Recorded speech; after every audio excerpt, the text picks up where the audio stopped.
Good morning and welcome back to my channel. आज हम शुरू कर रहे हैं लेक्चर 34 बायो सेक्शन। टाइटल है न्यूक्लियस। देखिए, आपका माइंड एक क्लीन स्लेट नहीं है। आपको थोड़ी बहुत नॉलेज तो है न्यूक्लियस के बारे में। तो ये एक इमेज है। तो चलिए इमेज बेस्ड टेस्ट करते हैं। ये सब इनको आइडेंटिफाई कीजिए। What are ABCD? A is, it is indicating the matrix region of nucleus. So matrix region कहलाता है nucleoplasm. Then B is indicating this spherical region within nucleus. ये होते हैं nucleolus. Then C is pointing towards small gaps in the nuclear membrane. तो ये gaps को pores कहा जाता है, nuclear pores. And this is the nuclear membrane, nuclear envelope. देखिए, ये जेनेटिक मटेरियल स्टोर करते हैं। तो जब सेल्स डिवाइड नहीं हो रहे हैं तो आपको क्रोमोसोम्स नहीं दिखेंगे अंदर। ये जो जेनेटिक मटेरियल है वो क्रोमोसोम के जैसा नहीं दिखता है इन नॉन डिवाइडिंग सेल्स। ये याद रखना, non dividing sales. You will have, the chromosome will open up and it will form extended structure which is called chromatin, like this. Okay, all spread out, and some regions will be tightly packed. ऐसे ऐसे करके tightly packed रहेंगे। Okay, तो जो एकदम loosely packed हैं वो regions होंगे यूक्रोमैटिन, एंड ये टाइटली पैक्ड रीजन्स होंगे हेट्रोक्रोमैटिन। सो ओवरऑल आपको जेनेटिक मटेरियल स्प्रेड आउट दिखेगा। So that arrangement of genetic material is called chromatin. सवाल ये उठता है कि क्रोमोसोम्स हमें कब दिखते हैं? जब सेल्स डिवाइड हो रहे होते हैं तो इन सभी को, ये जो फाइबर्स इतने बड़े बड़े थ्रेड्स हैं, इनकी कॉम्पैक्ट पैकिंग होती है जिसे सुपर कॉइलिंग कहते हैं। तो ये ऐसे से राउंड एंड राउंड करके पैक करके फाइनली ये ऐसा स्ट्रक्चर बना देंगे। So centromere, then P arm and Q arm. Okay, so आप नीट एग्जाम में फोकस करना कि अगर क्वेश्चन में नॉन डिवाइडिंग वर्ड है तो chromosomes, they are not found in the cell. Chromosomes are seen only in dividing cells. See ये वाला जो स्ट्रक्चर है, अगर आपको ये इमेज चाहिए तो आपको पहले सेल्स को एक मीडियम में, कल्चर मीडियम में ग्रो करना पड़ेगा। तो आफ्टर सम 6 आवर्स या 12 hours when they are in their proliferative phase, जिसे हम लॉग फेज कहते हैं, तब आपको उन्हें हार्वेस्ट करना होगा, रप्चर करना होगा स्लाइड पे, एंड तब आपको क्रोमोसोम्स दिखेंगे। फिर हम इसकी इमेज लेते हैं। इसे कहा जाता है कैरियोटाइप। एंड यहाँ आप देख सकते हैं 2 X क्रोमोसोम्स हैं। तो ये है फीमेल कैरियोटाइप। जैसे मैंने बताया कि क्रोमोसोम सिर्फ डिवाइडिंग सेल में दिखेंगे, तो उसको आप रिलेट कर सकते हैं रियल लाइफ एग्जाम्पल के साथ। जब हम हाउस रीलोकेट कर रहे हैं तो हम अपना सारा सामान पैक कर देते हैं, है ना? जितना भी फर्नीचर है, जो भी हमारा स्टफ है, it is packed, tightly packed in these boxes. And जब हम न्यू हाउस में शिफ्ट हो गए हैं तब हम उसको ओपन अप करते हैं। तो जो डेली रिक्वायरमेंट की चीज़ें हैं वो इस तरह से हमारे सामने स्प्रेड आउट रहती हैं। यहाँ पर भी कुछ कुछ फर्नीचर है या कुछ ऐसा स्टफ़ है जो हमें रेगुलरली नहीं लगता है। मान लो अगर समर सीज़न है तब आपको विंटर क्लॉथ्स की ज़रूरत नहीं है, तो वो सब आप पैक्ड ही रखेंगे, उसे आप ओपन अप नहीं करते हैं। तो वो इक्विवेलेंट हो जाएंगे हमारे हेट्रोक्रोमैटिन से। एंड जो भी फर्नीचर हमने ऐसे स्प्रेड आउट किया है, this will be equivalent to the euchromatin in the genetic material. I hope इस एग्जाम्पल से आपको क्लैरिटी मिल गई है क्रोमैटिन एंड क्रोमोसोम्स में। देखिए, मॉलिक्यूलर बेसिस ऑफ इनहेरिटेंस में हमने ये दोनों स्ट्रक्चर्स पढ़े थे। DNA when it is wrapped around histone octamer, तो beads on a string form आता है, ये होता है क्रोमैटिन अरेंजमेंट। तो देखिए, इजीली कभी भी इसको ट्रांसक्राइब करना है तो आरएनए पॉलीमरेज यहाँ एक्सेस कर सकता है। ओके, तो ये होता है क्रोमैटिन।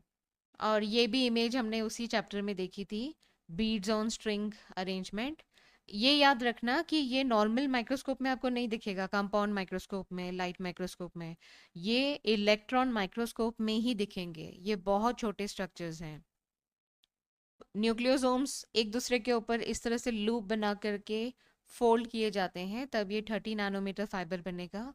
फिर इसको हम और देखिए फोल्ड करेंगे, ये तो इतना रीजन सिर्फ ये इंडिकेट कर रहा है। तो हमने सारे थ्रेड को ऐसे से करके फोल्ड कर दिया है। ओके, एंड देन ये रीजन क्रोमोसोम का ये पार्ट दिखा रहा है। तो देखिए इसका डायमीटर भी इंक्रीज हो रहा है, अब ये 14 नैनोमीटर है।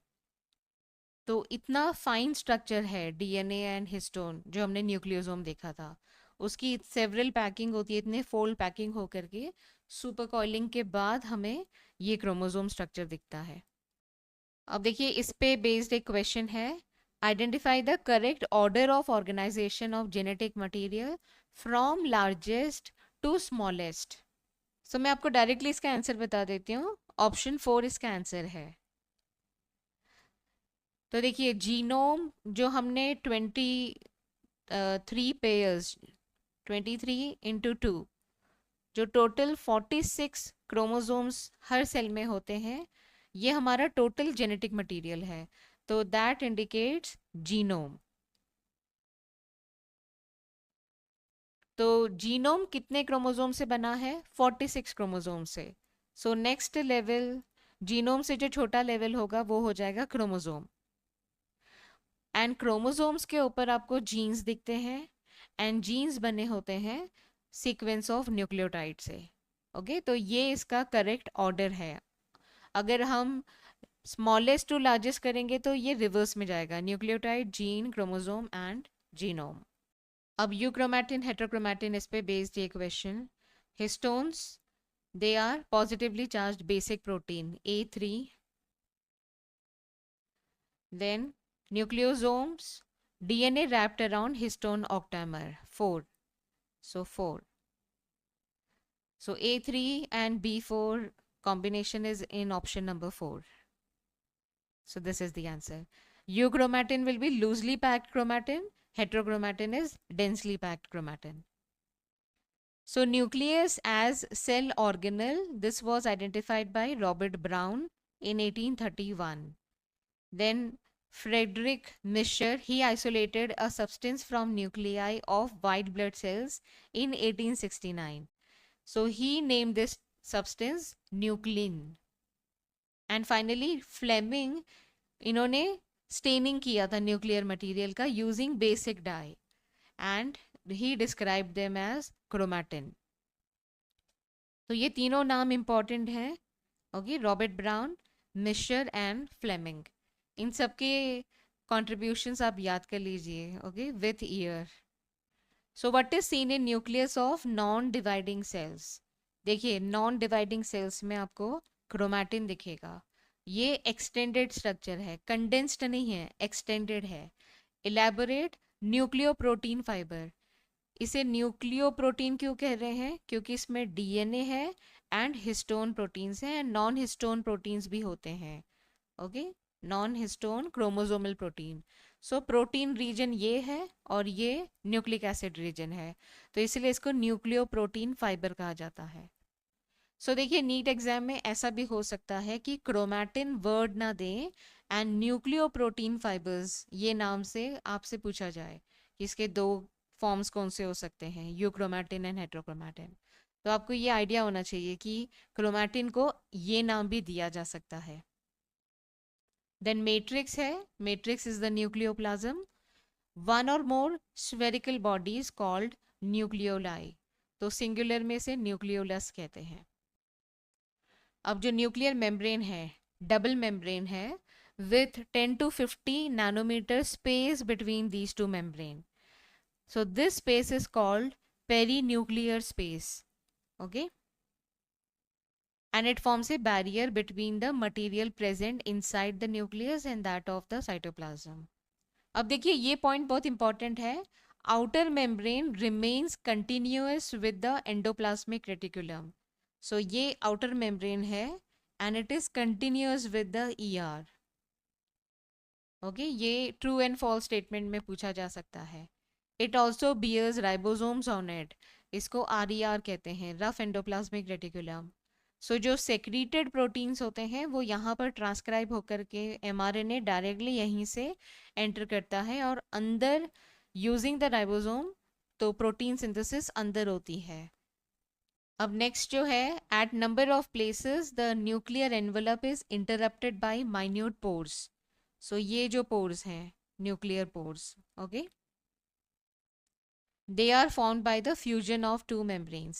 These nuclear pores are passages through which movement of RNA and protein molecules take place in both direction between the nucleus and the cytoplasm. So ये ओपनिंग इसीलिए है कि न्यूक्लियस से साइटोप्लाज्म में कुछ ट्रांसपोर्ट किया जाए एंड साइटोप्लाज्म से वापस अगर न्यूक्लियस में कुछ भेजना है तो ये पोर्स अलाउ करेंगे मूवमेंट को। देन मैट्रिक्स में हमने क्रोमैटिन पढ़ लिया है, अब हम न्यूक्लियोलस के ऊपर फोकस करते हैं। So nucleoli are spherical structures present in nucleoplasm. They are not membrane bound structure. It is site for active ribosomal RNA synthesis. So ये याद रखना आप, न्यूक्लियोलस का फंक्शन क्या है, rRNA का सिंथेसिस है ये। सो अगर कोई सेल में ज़्यादा प्रोटीन सिंथेसिस हो रही है तो उसमें न्यूक्लियोलाई का साइज भी और नंबर भी ज़्यादा होगा। अब इस पे बेस्ड क्वेश्चन देखिए, which of the following is true for nucleolus? It is site for active ribosomal RNA synthesis. So chromatin versus chromosome difference. The interphase nucleus has a loose and indistinct network of nucleoprotein fiber called chromatin. ये हमने discuss कर लिया है पहले। During different stages of cell division, cells show structured chromosome in place of the nucleus. वही बात हो गई कि जब हमें शिफ्टिंग करनी है तो हमें टाइटली पैक करना पड़ेगा। तो जब सेल्स डिवाइड हो रहे हैं तब हम क्रोमैटिन ऐसे स्प्रेड आउट नहीं छोड़ सकते हैं, हमें उसे पैक करना पड़ेगा, tight packing in the form of chromosomes. Chromatin contains DNA and some basic protein called histones, some non-histone proteins and also RNA. So देखिए यहाँ पर ये एक पॉइंट है, ये भी इंपॉर्टेंट है। तो ये जो स्टेटमेंट है ये पोटेंशियल स्टेटमेंट है जो कि टू स्टेटमेंट या ट्रू फॉल्स में पूछा जा सकता है। क्रोमैटिन में हिस्टोन्स होते हैं, नॉन हिस्टोन प्रोटीन्स होते हैं एंड RNA भी होते हैं, तो ये आप याद रखना। अब जब टाइट पैकिंग हो जाती है क्रोमैटिन की in the form of chromosome तो हमें कुछ ऐसा स्ट्रक्चर दिखेगा। तो क्योंकि अभी एस फेज के बाद ये पैकिंग होती है, जब माइटोसिस होने वाला है या मायोसिस होने वाला है तब पैकिंग होती है, टाइट पैकिंग। तो इसीलिए आपको ये दो आर्म्स दिखेंगे। तो ये जो new after S phase new DNA strand की सिंथेसिस हुई है तो उसकी वजह से न्यू आर्म बना है। तो इन दोनों को कहते हैं सिस्टर क्रोमैटिड्स। सो 2 P आर्म्स हैं एंड 2 Q आर्म्स दिखेंगे आपको। Every chromosome visible only in dividing cells, देखिए पॉइंट इंपॉर्टेंट है, essentially has primary constriction called centromere. On the sides of the centromere are disc shaped structures called kinetochores, जो कि यहाँ पर labeled हैं kinetochores, disc shaped structures. Centromere holds 2 chromatids of a chromosomes. अब इस पे based ये क्वेश्चन है, shorter and longer arms of submetacentric chromosomes are refer to as. So जो P आर्म है उसका ओरिजिन पेटीट से आता है, तो फ्रेंच वर्ड है Petit, it stands for small. So small arm is P arm and जो कि हम ऊपर को प्रोजेक्ट करके दिखाते हैं, एंड सेंट्रोमियर से जो नीचे को प्रोजेक्टेड रहता है that is Q arm. So option 2 इसका आंसर हो जाएगा। अब क्रोमोसोम्स के 4 टाइप्स होते हैं। Metacentric chromosome has middle centromere, तो यहाँ मिडिल में है तो आपको P arm and Q arm equal दिखेंगे, तो ये होते हैं मेटासेंट्रिक क्रोमोसोम्स। यहाँ पर सेकेंडरी कॉन्स्ट्रिक्शन एंड सैटेलाइट दिया हुआ है, लेकिन आप हायर क्लासेस में पढ़ेंगे कि मेटासेंट्रिक क्रोमोसोम में सैटेलाइट DNA नहीं होता है, वो एक्रोसेंट्रिक में होता है। देन सब मेटासेंट्रिक में ये slightly away from the centre है, तो इसी वजह से हमें एक छोटा पी आर्म दिख रहा है एक और एक लंबा क्यू आर्म। एक्रोसेंट्रिक क्रोमोसोम में it is situated close to its end forming one extremely short and one very long arm. So देखिए ये कीवर्ड्स हैं, the centromere is situated close to the end, ये है इंपॉर्टेंट, एंड ये भी important है, one extremely short and very long arm. Telocentric chromosome has terminal centromere, ये इसका कीवर्ड है। सो ये कंपैरिजन है 4 टाइप्स ऑफ क्रोमोसोम्स का। अब इस पे बेस्ड एक क्वेश्चन है, जब भी आपको ऐसा मैच दिखे तो आप ये कॉलम को रीड कीजिए जिसमें ज़्यादा वर्ड्स हैं, तो मैच करना इजी हो जाता है। Chromosome has terminal centromere, terminal keyword किसका है, टीलोसेंट्रिक का है, तो D1। तो देखिए D1 is only in option number 4, this is the answer. So जैसा मैंने आपको बताया था कि एक्रोसेंट्रिक क्रोमोसोम में सैटेलाइट दिखेगा, तो एक्रोसेंट्रिक है 13, 14, 15, 21 एंड 22। सो ये 5 क्रोमोसोम्स में सैटेलाइट डीएनए दिखेगा। So sometimes a few chromosomes have non-staining secondary constriction at a constant location.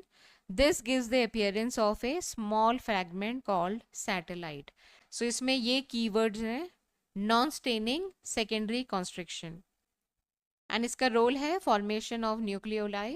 So rRNA synthesis में ये help करते हैं satellite DNA. So इसके साथ ही हमने ये section finish कर लिया है, nucleus, nuclear membrane, chromatin and nucleolus. अगर आपको कोई भी क्वेरी है तो आप कमेंट में अपने कमेंट्स डाल सकते हैं, या you can contact me on WhatsApp, I will be very happy to help you. Thanks a lot for watching my video and take good care of your self.